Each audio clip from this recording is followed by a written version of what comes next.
This episode of The Disruption Lab is filmed in front of a live studio audience. All right. Shaniqua, Sinback started at your wedding. Yeah. And when Wedding Prep produced a lot of unused items. So, and kind of sparked this idea. Walk me through that story. And when did you, what made it more than just a workaround? What made it a real business? Okay. So, Sinback definitely started because of my wedding. Yep. So I married my high school sweetheart in 2022. And my husband's in finance. He's a finance bro through and through. He likes to sell spreadsheets and numbers and all the things that I don't like. I'm a girl who likes to spend money and I like to have a great time and I'm thinking of my dream wedding. And he's like, let's stay in budget. Flowers should cost $500. In what world do wedding flowers cost $500? But in his budget, they did. I decided, I guess I love this man, so I guess I should try to compromise. So my compromise was me being a DIY queen, because I'm a queen after all, right? But no, really, I decided to do some DIY. I was ordering from Amazon, Etsy, Target, Michael's, everywhere that you can do DIY. And what's actually really funny is one of my bridesmaids is sitting here in the audience, and she knows we had to do these disco tiles, glass mirror tiles, one by one on these small glass cylinder globes. Yeah. They were done with me by the time of it. Somebody had cuts. They were done. They were done with me. But it was all in an effort to really figure out how we stay in budget. So we decided to do all these different DIY tasks. But by the end of it, we had a beautiful wedding in September. Some projects weren't worth it. Some projects didn't come in time. And by December, I had this wall scaling of unreturned packages. And it's like past Christmas, my husband walks down and says, are you ever gonna return any of these things? And I said, yeah, but I didn't know if I could. And the truth was, I had ordered from so many places, I didn't know the return policies because nobody had the same policy or the return location or packaging, no packaging. What time do they close? Does it fall into when I get into work? He said I needed a place that would come pick this up for me. I said, that doesn't exist, but it's a great idea. So I said, let me look this up, and I couldn't find anything, and I said, I'm gonna create it. But I had no clue what that meant when I said I was gonna create it. Had you been an entrepreneur previously? Yeah. So actually, when I decided to go in entrepreneurship full time, my grandfather said something to me, and I was like, he was like, you've been an entrepreneur your whole life. And I was like, what? And I don't know if you remember when we first met, I showed you a picture of me holding this little, I always say the epitome of one man or one woman's trash becoming another woman's treasure. I wanted to be just like my mom growing up. And so I wanted to get a bottle of perfume, but my $5 allowance is already dedicated to candy. So I was not giving that up. But I was like, I gotta get a bottle of perfume, but how can I do it? And so I went to my grandpa and I told him. And he's like, okay, well, we can go around the neighborhood collecting things. So I went around collecting old toilet paper rolls because no one wanted those, right? So got a bunch of those from everybody else, wrapped them in wrapping paper, put a bottom on them with a hot glue gun, and sold them back to them as pencil holders. It was my first business when I was just a kid, and I did it long enough to get me a bottle of perfume, but not long enough where I didn't burn myself and I was done with that career. It was done after that. But I've been an entrepreneur all throughout my life. There'd be those stories of me doing the pencil holders, doing Junior Achievement, and then doing a cupcake line after that. And so this was not my first entrepreneurial endeavor in a fashion line, but I'm so happy that I'm here, and you just don't know how God is preparing you for where you're supposed to be. Yeah, facts. One of the things I like about what you're doing with Sinback is the idea that it's a social enterprise. Yeah. And so, returns impact consumers, retailers, and definitely the planet. Absolutely. So what changed for you personally and or culturally that made you decide that now was the time to fix this? I think when you look in the mirror at yourself and see the role that you are contributing to something that you don't like, you realize now you have this information and your mind expands. And either you can do something about it or not. And I'm not a person who sits on the sidelines. I'm a person that says, I love to shop, I always have been, but I'm also contributing to the waste that goes into returns, right? Or the waste of just buying excess things and it going into a landfill.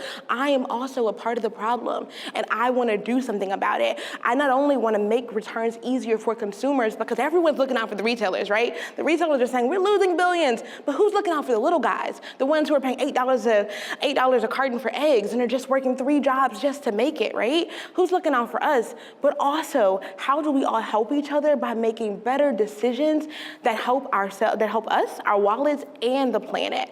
That's something that I deeply care about. We've had a lot of conversations here at Keystone about circular economy. So Yeah. explain to me in your words, how Sendback fits in that circular economy model and how you see this as, saving the planet or contributing to, the benefit of the planet. Absolutely.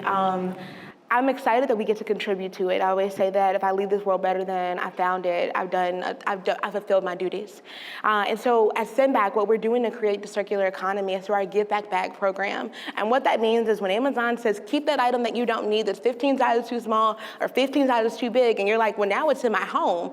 Funny enough, I actually heard a story where Amazon told somebody to keep half a couch. And she's like, what do I do with half a couch? And I'm just like, what do you do with half a couch, right?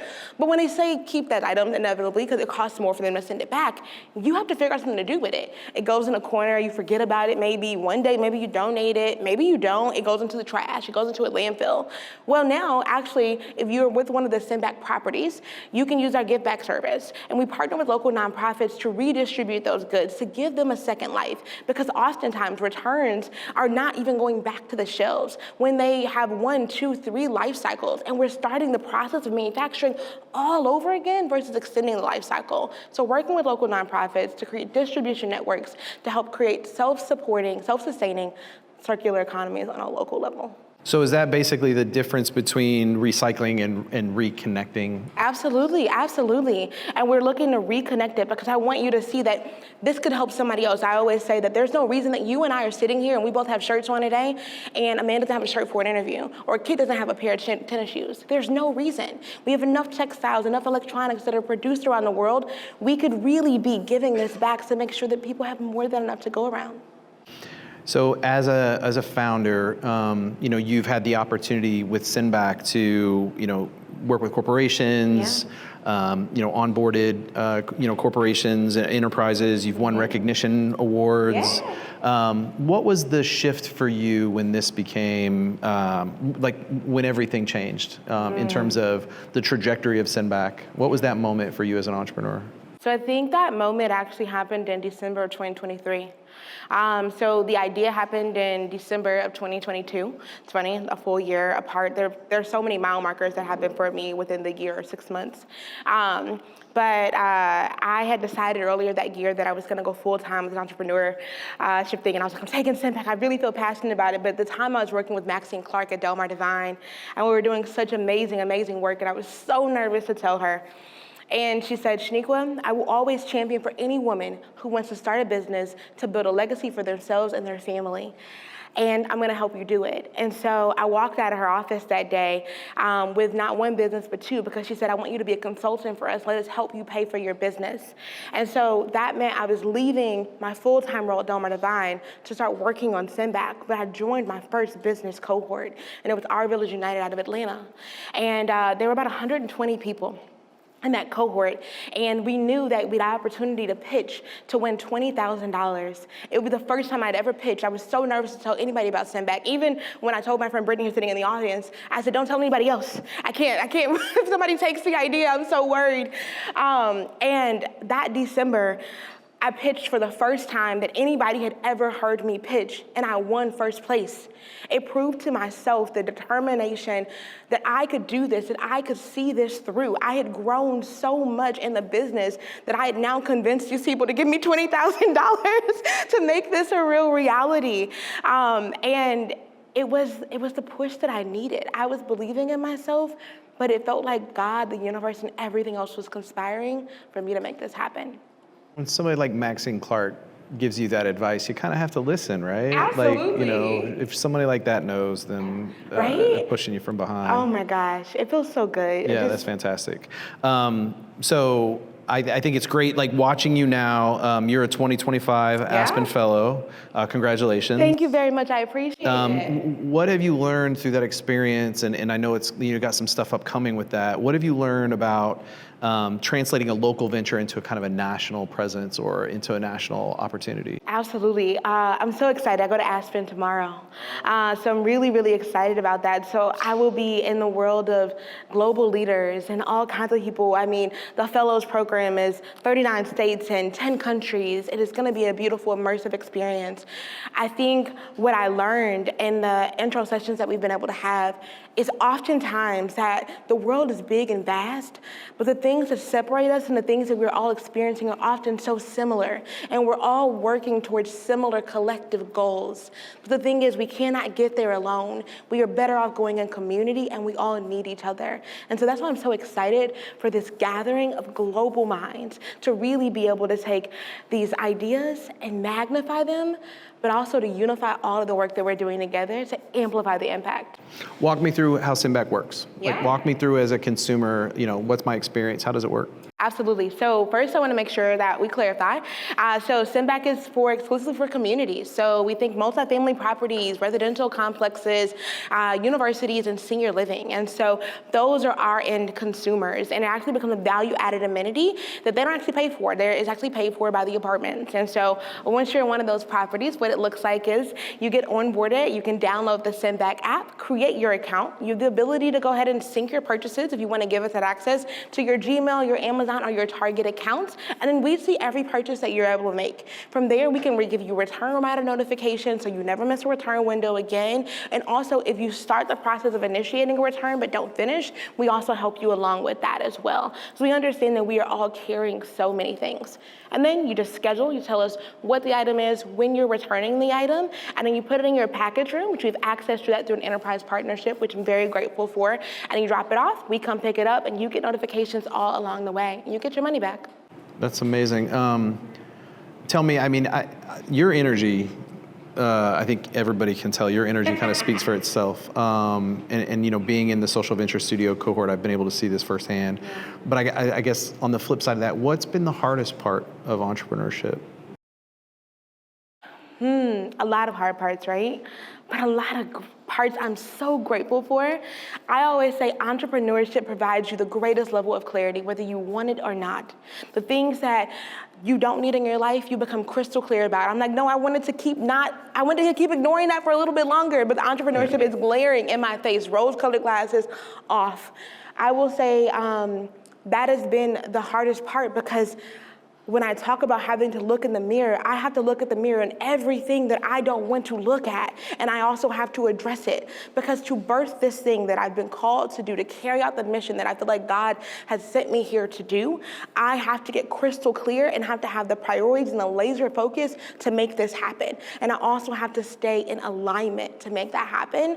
And so I think that has been one of the hardest things. It's those reality checks, those moments of clarity, and having to take action and do something that is hard, but you know it's for the better. So what keeps you going? What keeps me going is that this isn't about me. It's so much bigger than me. This is divinely connected to my purpose and what I'm supposed to be doing. But I often like to say that I sit in the middle, right here, how I look at like a timeline, right? I look back at all of the wonderful Black logistics pioneers who, by the way, I didn't know many of them before I started this journey, but now I know them. Some we lost to history, but some I still get to know their history and honor it. But I want to make sure that the world knows about who they are and what they did. They patented products, they created things because they had to. All these wonderful things, making sure we honor their legacy because I stand on their shoulders today. We're opening up other doors for people who are coming after me. I keep going because this is so much bigger than me. I have to, every time when it gets hard, I say, I know that somebody else is waiting on me to open this door, to build this table so they can have a seat at it, or so they can build their own table so they can learn from this journey. That's what keeps me going. I appreciate that. I'm not sure this is bigger than you. I mean, you're a force to be reckoned with here. I think you did. I'm a big believer in manifesting things. Thank you. Saying them out loud. Yeah. You shared something with me. Is it? We can talk about it. Let's talk about it. We're talking about big, audacious dreams, y'all. So share with the audience what you shared with me in terms of what your overall vision or your overall objective is for the work you're doing right now. I'm saying it to y'all for the world for the first time. I'm so excited. So my big, audacious dream that will come true, that will come to pass. I will have the largest Black female-owned logistics company in the world. Absolutely. It is coming to pass. We will compete with the FedExes, the DHLs, the USPSs, because I see some opportunities for us to do things differently, for us to serve consumers differently, small businesses differently, to have a more customer-centric approach. Because I don't think any of us are necessarily saying we're overwhelmingly overjoyed with any of the services that we have. Maybe they're okay, but is there a different approach? Is there a way that we could do it differently? Can we be innovative? And I'm excited to take on that. Yeah. Thank you for having me say that. Hey, I like I said, I'm a big believer in that. I think that it's important to, if you hold it in, there's a chance that you give yourself a pass to not do things. Yeah. As soon as you share that with someone, then there's an accountability that comes along. Now the world knows, y'all. So look, it's on tape. So we got to do it now. So you've said something else. You've said this in the cohort. You've said this up here tonight. This idea that you really don't have consumers, you have communities. Absolutely. That seems to be a pretty significant shift in the business that you're in. Yeah. Why? Like, explain to me why community is important in the business that you're talking about. I think community is not only important in business, it's important in life. And I think that's the part that we forget. Our life and the way that we live, right? Social media, you kind of look at everybody through a screen. You feel connected to them because you can see an upload of what they're doing. But that's not true, authentic community.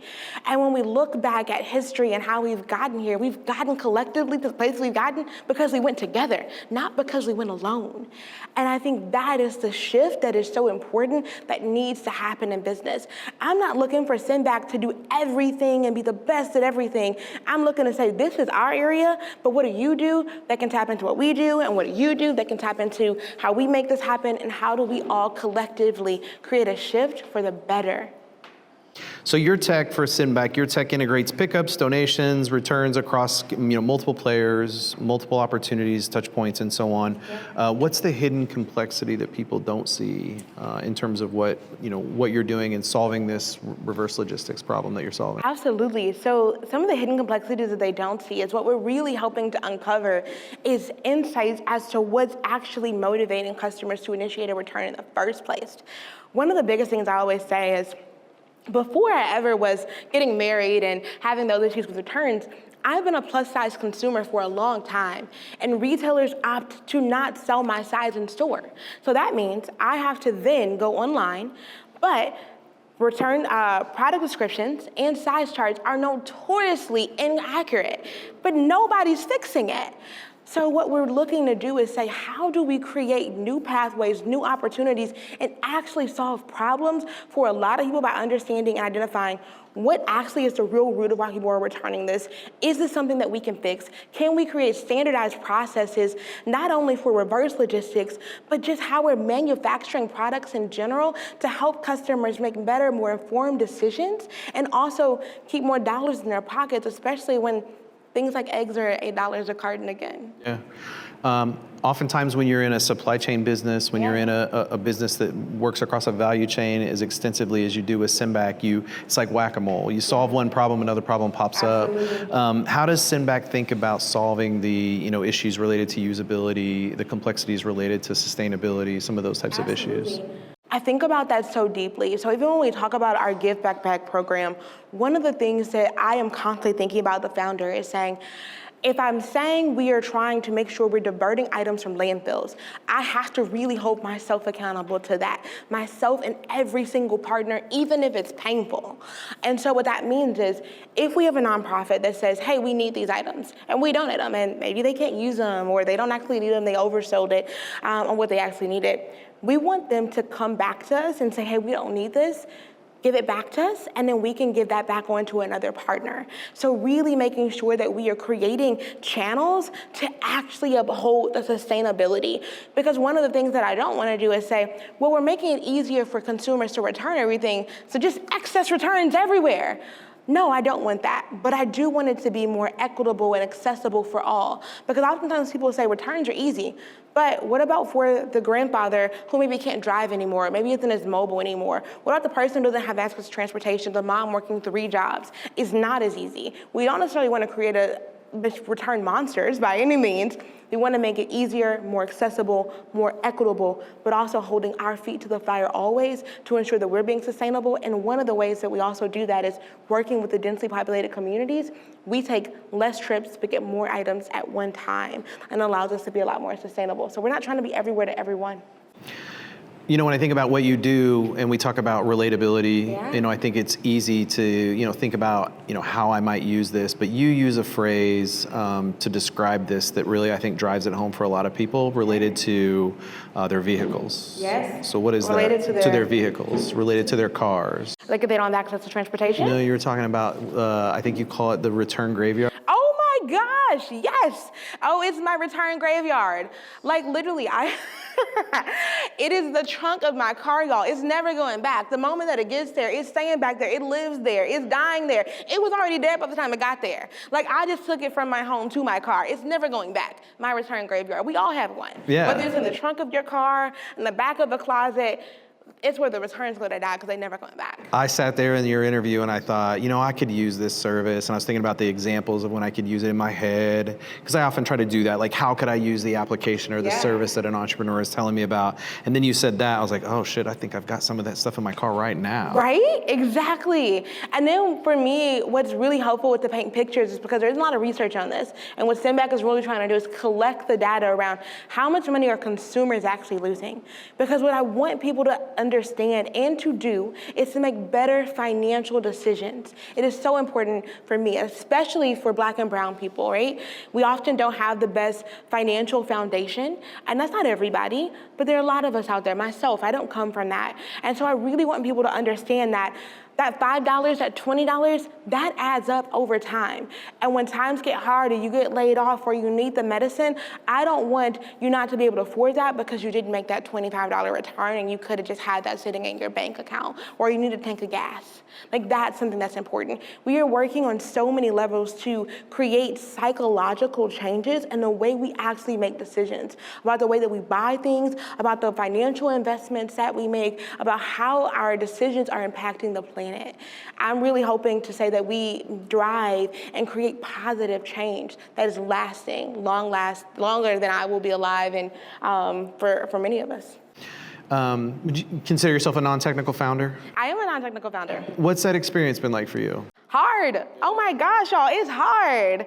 I was like, I'm gonna build this app and I don't know how to build an app. I was like, and then, so I took a self-paced course through Harvard at the recommendation of another founder, because after I won the $20,000, I started meeting with developers. And they were like, yeah, we can do this, and yeah, we can do this. And my friend was like, slow your roll. They're gonna give you a white label product that isn't gonna do what you need to, and 3 weeks later, you're gonna realize that, and then they're gonna say, $20,000 more, and you don't have $20,000 more, so what could you do differently? So she said I should take a self-paced course through Harvard. I took the Intro to Computer Science 101. I took it, I didn't like it, but at least I understand how to have better conversations. And so what I did, instead of going with a developer, I went to Washington University, and they have the Scandalaria Center there, so you're able to work with developers. So I'm working with a graduate student developer. She's absolutely phenomenal. She's on the team, and she's built out our app completely, and I am just so proud of the work we've been able to do together. Have there been hiccups in that journey for you? I mean, when you think about things, the whole spectrum of developing an application, the user experience, the design elements, the branding elements, how that flows through in terms of the experience that person might have on your application. What have been some of the stories or ups and downs that you've seen in terms of being a non-technical founder and having to translate that to a developer, especially one that sounds like they're relatively junior? Yes, y'all. So many challenges. You don't know what you don't know. So when I first got signed up with Scandalaria Center, so I got like somebody who's gonna do UI, UX, right? And then somebody who's gonna do development. I went through like 3 developers. At one point, one guy said it was too complex. And I was like, is this that complex? And I was like, I mean, maybe I just don't know what I don't know. And he like bowed out of our team through an email. And I was like, well, I guess we lost another one. And so I gotta find somebody else to build this app. It took way longer than I thought. But even with the UI, UX, right? For our app, I've designed all of it. I am not a UI, UX person by any means. And so luckily this fall we actually work with Penn State. And so they're actually gonna help us revamp that and do some user testing on their campus. I'm really excited about that. But lots of journeys. So with the UI, UX, so to get exactly what I wanted. I was designing these files in Canva because I thought that when they put them in Figma, that it spit out some code that the developer needed to make it easier. And my developer was like, no, Shaniqua, it just shows me a visual image. And she was like, so I was doing double the work that I had a UI UX person doing for me at the same time because I wanted to make sure they got it right. I just didn't know how it worked, and so I thought that's what I needed to do. But there's been so many ups and downs like that of just learning and having to redesign. And we started with the web app. We'll always have a web app for accessibility purposes, and now we're pivoting to a mobile app. But there's so many things that we're learning throughout the journey of what works and why this never worked. So one of the things we talk about a lot is, when we talk about what entrepreneurs need to be successful, we talk about access to capital, access to talent, access to resources, and so on. I think the one that we don't maybe appreciate the most and talk about the most is fellowship. Yeah. So tell me a little bit, so you've, the Aspen experience, the pipeline experience. Yeah. Tell me a little bit about what entrepreneurial fellowship has meant to you in your journey. It's been everything. Seriously, if I said the one word, everything. Having other entrepreneurs who understand what this journey is like means so much. Honestly, every accelerator program that I've been through, the most rewarding thing that I've gotten from it is the community of other entrepreneurs who I can say, I just got done crying for the last 30 minutes because I don't know what I'm doing, and can you help me out? Or do you know a resource, or can you connect me with somebody else? Literally, the community means so, so much. And I have to give another nod to my friend over there, Brittany. And when I was first starting this journey, we talked about networking. And she was like, sometimes people want to network up, but you can get just as much, if not more, from networking from the person right next to you.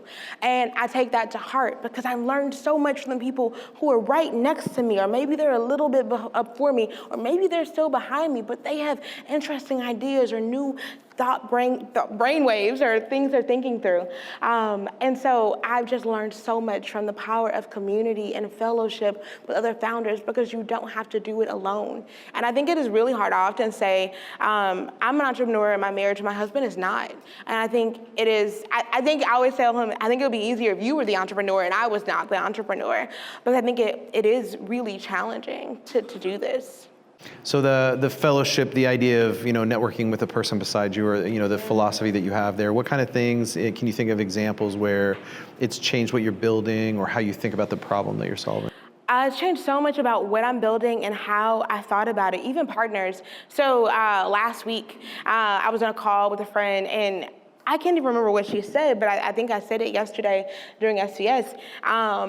Because we serve communities exclusively. And I had always been thinking about how could we serve the government? What could we do? I was like, I know the government is purchasing a lot of stuff they don't need.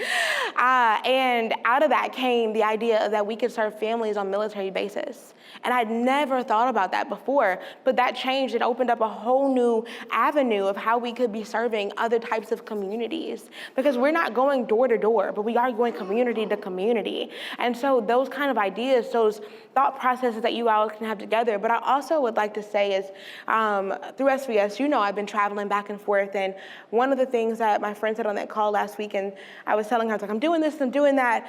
And she said, but Shaniqua, I want to ask you, how are you taking care of you? And I appreciated her calling that reframe because I told her all the amazing things that I was doing, but what she centered it back was to me. And what it made me do was slow down and pause and say, to take care of me means I have to do something differently than what I've done before, because what I've done to get me here won't get me to where I'm going. And those are the kind of conversations that allow me to pivot, not only personally, but professionally. So as you take care of yourself, as you continue to grow, send back and look at how you can be the best person to lead the organization, what does leadership mean to you? Leadership means that you listen as much as you lead, if not more. I think it is so important to be a thoughtful leader. I have worked so many jobs where I've not had the best leadership. And it made me question, why was I here? Why was I doing this? What was going on? And I care so deeply about the kind of leader that I am and the role that I set. I want people to have an opinion, to be as involved as in the decisions that we're making, because again, community is so important in everything that I'm doing, and I'm leading by example as much as possible, but also being incredibly transparent when I fall down and make mistakes, because I want you to know that I'm not perfect and none of us are. And it is just so important that I lead with transparency, being authentic, being honest and being truthful, and being a kind of leader that I wish that I always had in those times when I really felt like I needed somebody just to be there for me. Have you thought about what you want your reputation to be as a CEO? Have you ever done that self-reflection or thought through? I haven't thought about that, but I think about Fawn Weaver, and she branded herself as the People's CEO, Fawn Weaver for Uncle Nearest, and I'm like, I want to be something like that. I want people to be like, yes, we love her. We look up to her. Like, we know that she's always going to give us the truth, the realness, and be authentic and be rooted in history and honoring legacy and doing the right thing, even if it's unpopular. That's the kind of leader I want to be. Like, I may not always make the decisions that are the sexy ones, that are the popular ones, but I always want to make decisions that are aligned with the purpose and where we're going with the business, and not aligned with kind of something that is serving someone else. So you use the word messier, the idea that this isn't glamorous. I guess this circular economy is not really a glamorous space. No. It can be messy in terms of how you do this. What are some examples, or how do you think about finding those spots where it hasn't worked the way it's supposed to, and how are you either capturing that data, or how are you trying to continue to complete that cycle and do that, Absolutely. systemically, or in a way that continuous improvement, I guess. Absolutely. I think one of the ways that I think about that is oftentimes the current way they return to process often is they are like liquidated often. And big companies say, oh, they're not going to landfills, but they gave them to a liquidator, but they didn't do any follow-up to make sure it didn't go to a liquidator, right? And so what we do is do the follow-up to ensure that no send-back return ever makes it to a landfill. So we are following an item as long as it's in our possession, even when it's not, because we know what partner that it went to. We want to make sure that they still have it, or they don't need it, or it's going to another partner. And so working to build with partners even outside of the state, to even build bigger distribution networks, to make sure that there aren't things that fall through the cracks, that somehow still end up in the trash, somehow still end up in landfills, that we can track and trace our products from the time that the return is initiated to the time that it makes it to somebody else. And if it still has another life, they can give it back to us, and then we can pass that on to another person. And always looking through other channels, right? Because what we realize is that what we don't want to do is overwhelm the nonprofits with too much stuff. And they're like, girl, like, yeah, I said I needed tennis shoes, but now you gave me 1,000 pair of tennis shoes. Like, I have too much. So how can we break down some of these materials to create new items? What can we be reproducing out of these things? And so looking at how we kind of diversify our way of giving back, but creating to the circular economy to give items second or new lives or new products altogether. And also one of the cool things is at WashU, I've actually talked to them, they have a clothing line they actually produce out of old materials. And so working with that university actually to say, well, maybe nobody in our nonprofit network needs these garments, because you produce a new clothing item out of these and find a new life for it. So you've referenced WashU, you've referenced Penn State, which I thought was interesting. I'd not heard that previously. How as an entrepreneur, and maybe advice for other entrepreneurs that are trying to find pathways to resources or opportunities like that, how did you make those relationships? How did that happen for you? What advice would you give to an entrepreneur that's trying to figure out how to maybe bootstrap or do some of these things and find resources like that? That is the fellowship that you talk about. I had those resources from the being in community with other founders, from saying this is what I need and not being afraid to say I don't have it all together or look like I don't have it all together. That's how I got those resources. My friend Candace, we were talking about user experience, and she was like, well, I went to this program at Penn State. Do you want the contact? Send an email while we're in the middle of a meeting. Great. They email back and say, let's meet next Tuesday. That happens. They say, well, we're done for the semester, but let's get you on the schedule for the fall, right? Washington University, I got that connection through Delmar Devine and through Maxine, but it is being able to be vocal about what you need so somebody can help you, and being in community with other founders, and just being open and transparent and knowing that you are in a safe space where you can get the things that you need. So I think those are the biggest pieces of advice. Be open, trust the process, know that people want to help you more than they would want to harm you or do anything like that, and just allow things to unfold for you. And also, I think that it's important to say, as we receive resources from other founders, it's important that you give back as you learn as well. Because that's one of the things I'm constantly doing, saying, well, I learned this, but here's this, or can I give you this grant list, or can I do this because this helped me along the way and somebody else helped me. So we talked about yesterday, the answer is always no unless you ask, right? Absolutely. And then trust the process is my favorite. So, tell me, like, what's your, this journey that you've been on with Simback, like, what's your favorite story so far? What's the favorite, like, experience or unexpected experience that's come out of this that you didn't see happening? Is it this Aspen Fellowship? Are there other, maybe even more anecdotal kind of experiences with, end users or something that have happened? Two things.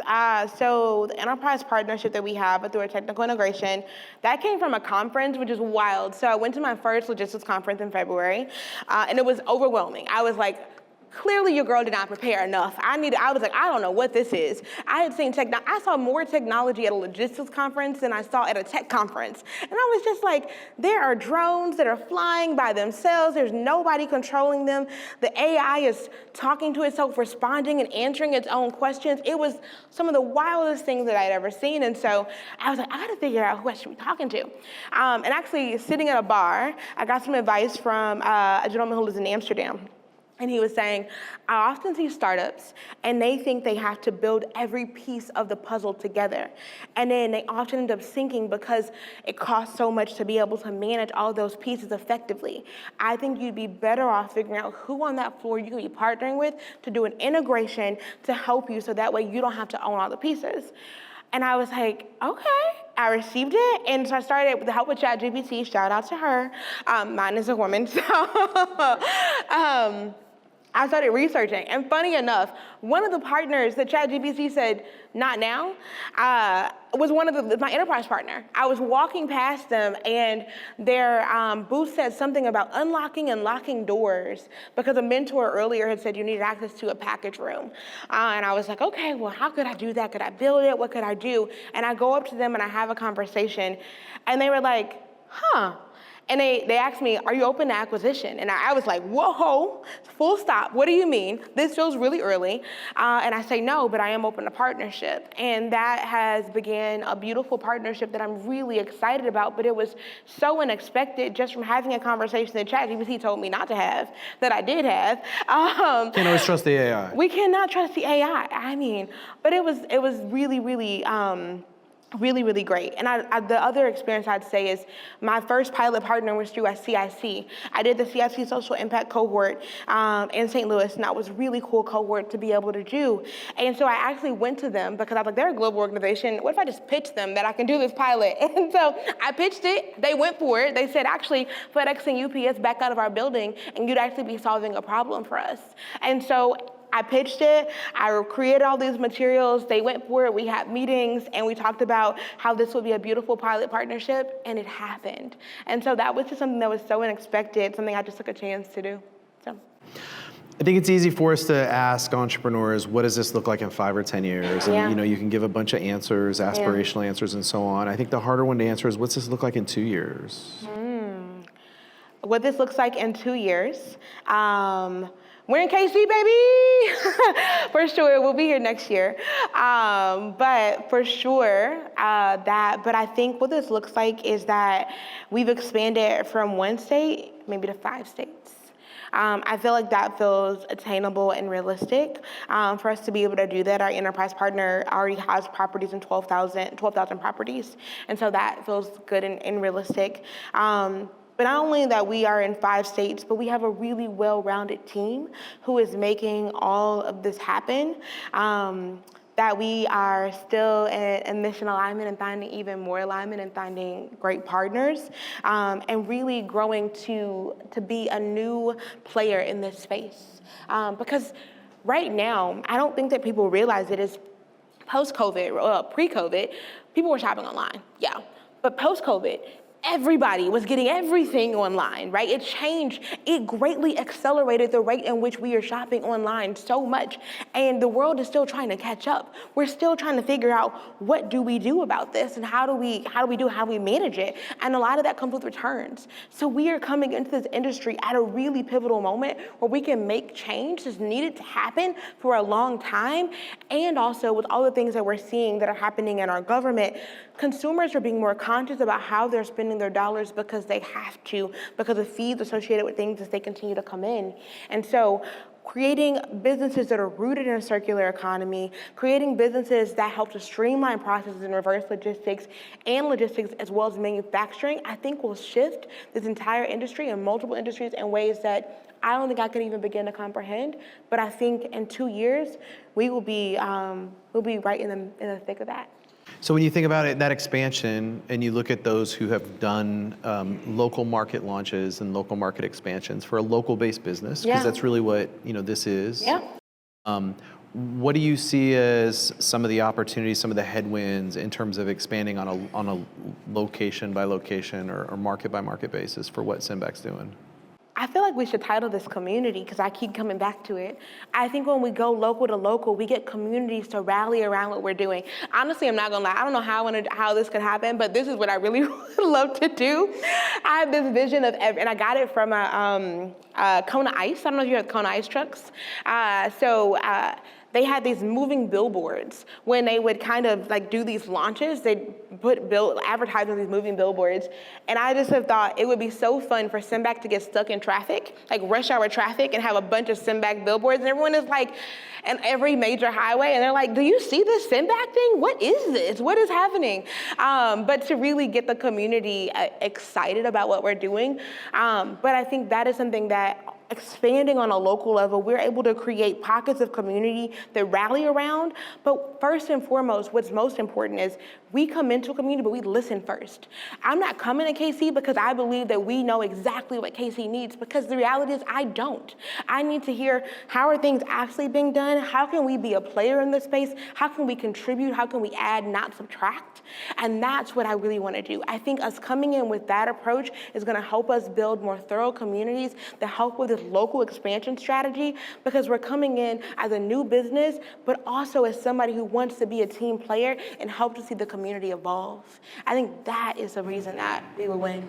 Yeah. So I got to ask, in this hypothetical world, so if you could redesign one everyday system or one everyday item, it could be mailboxes, grocery carts, whatever it might be, closet space, to reduce waste, what would it be and why?